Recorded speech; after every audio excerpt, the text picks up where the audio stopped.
السلام علیکم once again.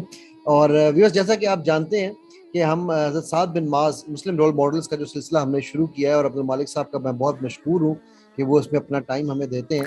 اور اس میں ہم نے حضرت سعد بن معاذ کے اوپر کام شروع کیا تھا. اور حضرت سعد بن معاذ کی شخصیت ایک ایسی شخصیت ہے کہ جس کے بارے میں شاید ہم انصاف نہ کر سکیں اس طرح سے، لیکن ہم انشاءاللہ پوری کوشش میں ہیں اپنی کہ ہم جو ہو سکے ان کے بارے میں اس کو کور کریں. تو ہم نے ابھی تک جتنا کیا اس سے بے شک میں یہاں پر میں چلنے سے پہلے ایک چیز بتاتا چلوں کہ آج اور ابھی جو اگلی ایپیسوڈز آئیں گی ان میں ہم حضرت سعد بن معاذ کی ان چیزوں کو زیادہ اجاگر کریں گے جو ایز اے لیڈر چونکہ ہم بات کرتے ہیں کہ ہمیں لیڈران رول ماڈل جو ہے اس کا ہمیں فائدہ بھی تب ہے جب ہم لیڈران اپنے پیدا کر سکیں. تو ہم اس حوالے سے ان کی کچھ لیڈرشپ کوالٹیز، پھر ان کی کچھ ایسی شانیں، ایسی چیزیں جو کہ بہت ہی زیادہ بہت کم لوگ جانتے ہوں گے شاید، ہم ان کو انشاءاللہ اجاگر کریں گے. تو عبدالمالک مرزا صاحب بہت بہت شکریہ ونس اگین، آپ ہمیشہ ہمارا ساتھ دیتے ہیں اس میں اس کاوش میں.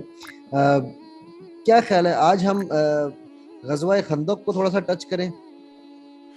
جی ٹھیک ہے انشاءاللہ اٹس اوکے. غزوہ خندق جو ہے یہ بہت ہی اہم جنگ تھی، اور میں یہ سمجھتا ہوں اسی جنگ کے اندر ان کی شہادت بھی ہوتی ہے، اسی غزوہ کے اندر. اور اس غزوہ کے اندر سعد بن معاذ رضی اللہ تعالیٰ کا کردار بڑا خوبصورت ہمیں نظر آتا ہے، اور بلا شبہ ان کا کردار ایک رول ماڈل کی شکل میں ہمارے نوجوانوں کے لیے، ہم سب کے لیے ہے لیکن نوجوانوں کے لیے، کیونکہ وہ خود اس وقت بالکل عین جوان تھے. تو اس جوانی کے عالم میں جو انہوں نے ایک کردار ادا کیا، میں یہ سمجھتا ہوں کہ ہمیں اس کو سامنے لانا چاہیے. اچھا ویسے عبدالمالک صاحب میں ایک اور بھی خیال آ رہا ہے کہ ہم نے ابھی تک بدر اور احد میں بھی ان کا جو کردار تھا وہ ہم نے ڈسکس کیا تھا، لیکن بہت ڈیٹیل میں نہیں کیا تھا. اگر اس میں کوئی آپ پوائنٹ سمجھتے ہیں جو مسنگ ہو گیا ہے تو وہ ہم ایڈ کر کے پھر ہم خندق کی طرف چلتے ہیں. خندق کے اوپر تو پھر انشاءاللہ ان کی سب سے بڑی جو ہے حضرت سعد بن معاذ کی شخصیت کے جو بہترین پہلو ہیں وہ ہمارے سامنے آتے ہیں. تو آپ کے ذہن میں کوئی ایسی چیز رہ گئی ہے ہماری بدر اور خندق اس کے دیکھیے اصل احد میں کے حوالے بات سے؟ پھر وہی ہے کہ پروگرام لمبا ہوتا جاتا ہے، اور پھر لوگ جو ہیں وہ پھر میں یہ سمجھتا ہوں کہ ہمارے سامنے بہت سارے رول ماڈلز ہیں، اور ابھی ہم نے انشاءاللہ حضرت خالد بن ولید رضی اللہ تعالیٰ عنہ کی طرف بھی ہم نے جانا ہے، اور ان کی شخصیت بھی ایسی ہے کہ وہ کئی ایپیسوڈ لے گی ہم سے اور کئی ہمارے، تو ہم اس کو تھوڑا سا اسی کے اوپر ہم لاتے ہیں. بلا شبہ غزوہ احد کے اندر انہوں نے شرکت کی، اور ان کا جو اس وقت کردار تھا وہ بڑا خوبصورت تھا، اور وہ یہی تھا کہ وہ بالکل مایوس نہیں ہوئے. بعض لوگ جو صحابہ کرام مایوس ہوئے بھی، اور بعض نے کہا بھائی ہم چلتے ہیں ہاں جی میدان جنگ کو دیکھیں. یہ ان لوگوں میں سے تھے جو میدان جنگ کے اندر ڈٹے رہے. اور ایک قائد، ایک لیڈر کی خوبی یہ ہوتی ہے کہ مشکل ترین حالات میں بھی وہ اپنا نہ صبر کو چھوڑتا ہے، نہ کبھی مایوس ہوتا ہے، بلکہ وہ ہمیشہ اپنی قوم کو اور زیادہ بہتر انداز میں پیش کرتا ہے. بے شک. تو میں آج عرض کرنا چاہوں گا غزوہ خندق کے حوالے سے اس لیے کہ غزوہ خندق عزیزو وہ جنگ تھی جس میں پورا عرب مسلمانوں کے خلاف جمع ہو گیا، 10,000 کا لشکر. دیکھیے پورا یعنی مدینہ شریف، اس کے اندر بڑے چھوٹے، عورتیں، بچے، بوڑھے، بیمار، سارے ملا کے بھی 5,000 کی تعداد نہیں بنتی تھی. انپریسیڈنٹڈ، بالکل انپریسیڈنٹڈ تھا. کبھی عرب نے میرا خیال ہے ایسی چیز پہلے کبھی نہیں دیکھی تھی. اس اعتبار سے اور پھر ہم یہ دیکھتے ہیں عین میدان جنگ کے اندر یہودیوں نے جس طریقے سے بدعہدی کی، معاہدہ جو نبی کریم صلی اللہ علیہ وسلم کے ساتھ کیا ہوا تو اس کو توڑ ڈالا، قریش مکہ کی حمایت کر دیتی. پھر ایسے موقع پر نبی کریم صلی اللہ علیہ وسلم اپنے اس نوجوان اس لیڈر کو، ہمارے لیے جو قائد کی حیثیت رکھتا ہے سعد بن معاذ رضی اللہ تعالیٰ عنہ کو، آپ ایک ٹاسک دیتے ہیں، آپ ایک وفد، اور آپ یہ جاننا چاہتے تھے کہ بنو قریظہ کیا بلا شبہ انہوں نے غداری کی ہے، انہوں نے خیانت کی ہے، واقعی انہوں نے اس معاہدے کو توڑ ڈالا ہے. اور یہ کوئی چھوٹا سا ٹاسک نہیں تھا. نبی کریم صلی اللہ علیہ وسلم نے حضرت سعد بن عبادہ اور سعد بن معاذ اور 2 اور صحابہ، 4 صحابہ کرام ان کی ڈیوٹی لگائی. اب نے فرمایا کہ جاؤ، اور یہاں بھی اندازہ کریں کہ نبی کریم صلی اللہ علیہ وسلم نے فرمایا کہ اگر واقعتاً یہودیوں نے خیانت کی ہے، بدعہدی کی ہے، ان کی بات درست اور صحیح ہے، واپس آ کے مجھے بس اشارے سے بتانا تاکہ لوگوں کی ہمتیں کمزور نہ ہوں، بالکل اور اگر وہ معاہدے کے اوپر قائم ہے پھر کھلم کھلا کے بتانا کہ نہیں انہوں نے معاہدے کو نہیں توڑا ہے، تاکہ لوگوں کا اعتماد بحال رہے۔ موریل ہائی رہے ان کا۔ یہ بھی بڑا امپورٹنٹ پوائنٹ جو آپ نے ریز کر دیا کہ ایک نبی صلی اللہ علیہ وسلم کی لیڈرشپ کی بھئی ایک کمال تھا کہ انہوں نے اپنی پوری جو ان کی ٹیم تھی اس کے موریل کا پورا خیال رکھا۔ جی تو میں اس سسٹم کو محمد علی صاحب تھوڑا سا آگے بڑھانے سے پہلے یہ عرض کرنا چاہوں گا کہ نبی کریم صلی اللہ علیہ وسلم، میرا ماں باپ قربان ہوں، آپ سب سے اعلیٰ قائد تھے، سب سے اعلیٰ لیڈر تھے۔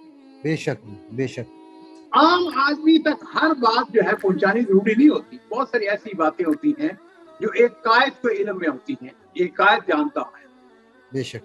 جس وقت نبی کریم صلی اللہ علیہ وسلم نے ان کو بھیجا یہودیوں کی طرف، تو جس وقت یہ وقت یہودیوں کے پاس جاتا ہے تو وہ اپنی خیانت کے اندر، شر انگیزی کے اندر بالکل حد سے آگے گزر چکے، یعنی یہاں تک کہ یہ بدبخت یہودی نبی کریم صلی اللہ علیہ وسلم کے بارے میں نامناسب الفاظ استعمال کرتے ہیں۔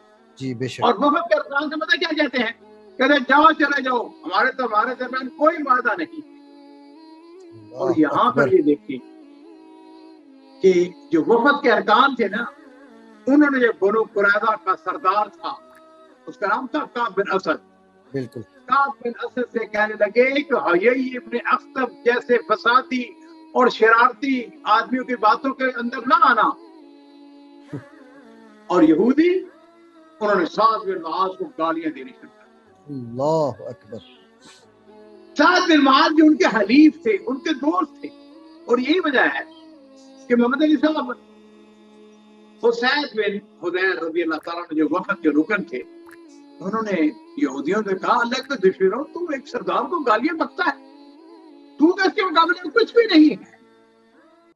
کہنے لگے یہودی کے بچے، ایک دن آئے گا یہ قریش ضرور شکست کھا کر اپنے گھروں کو بھاگیں گے اور تمہیں یہیں چھوڑ جائیں گے، اور پھر وقت آئے گا ہم تمہارے اوپر لشکر کشی کریں گے، ابھی بھی تمہارے لیے وقت ہے کہ تم باز آ جاؤ، اپنی حرکتوں سے باز آ جاؤ۔ بے شک۔ لیکن یہاں پر ہم یہ دیکھتے ہیں کہ کعب بن اسد، اس کے سر میں یہ چڑھا ہوتا ہے کہ 10,000 کا لشکر ہے، مسلمان تو بالکل تھوڑے سے ہیں، 3,000 مسلمانوں کا لشکر تھا، بالکل اس کے ساتھ دوسرے یہودی بھی بن جاتے ہیں۔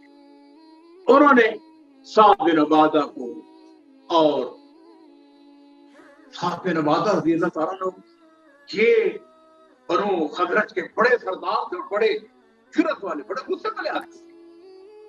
جب ان کو گالیاں انہوں نے دی، وہ بھی شدید غصے میں آ گئے۔ لیکن یہاں پہ ہم دیکھتے ہیں کردار کس کا؟ سعد بن معاذ، جو آج کے ہمارے رول ماڈل ہیں، بڑی عقل مندی کے ساتھ انہوں نے معاملے کو ٹھنڈا کرنے کی کوشش کی۔ کیا کرتے ہیں؟ ایک طرف وہ بنو قریظہ کو بد زبانی سے باز آنے کی نصیحت کرتے ہیں، اور دوسری طرف حضرت سعد بن عبادہ سے کہنے لگے محترم آپ ان کے ہاتھ پر چھوڑ دیجیے، ہم ان کے ساتھ جھگڑا کرنے نہیں آئے ہیں، آپ اپنے اعصاب پر قابو رکھیے، ان کی گالیوں کا جواب نہ دیجیے، ہمارے درمیان جو کچھ معاملہ ہے نا ان کے درمیان اور ہمارے درمیان، وہ گالی گلوچ سے بہت اونچا ہے۔ بے شک۔ اور پھر اگلی بات، حضرت سعد بن معاذ جو ہے انہوں نے بنو قریظہ ان کو سمجھاتے ہوئے کہنے لگے تم لوگ اپنی گمراہی سے باز آ جاؤ، تمہیں پتہ ہے کہ اس عہد شکنی کا، اس معاہدے کی خلاف ورزی کا نتیجہ کیا ہے؟ یعنی حضرت سعد بن معاذ رضی اللہ تعالی عنہ حق ادا کرتے ہیں as a leader, as a قائد، ان کی دوستی، پرانی دوستی جو کہ چلی آ رہی تھی۔ تو حضرت سعد بن معاذ رضی اللہ تعالیٰ عنہ نے یہودیوں سے بڑے الفاظ، بڑے واضح الفاظ میں کہتے ہیں کہ جو معاہدہ ہمارے اور تمہارے درمیان ہے اس کا تمہیں اچھی طرح علم ہے۔ اور پھر ان کو بنو نذیر کا جو انجام ہوا تھا اس سے بھی ڈراتے ہیں، کہتے ہیں کہ تمہیں پتہ ہے کہ ان کے ساتھ کیا ہوا تھا۔ لیکن یہاں پہ اس بات کو سمجھ لیجیے کہ یہودی جو ہیں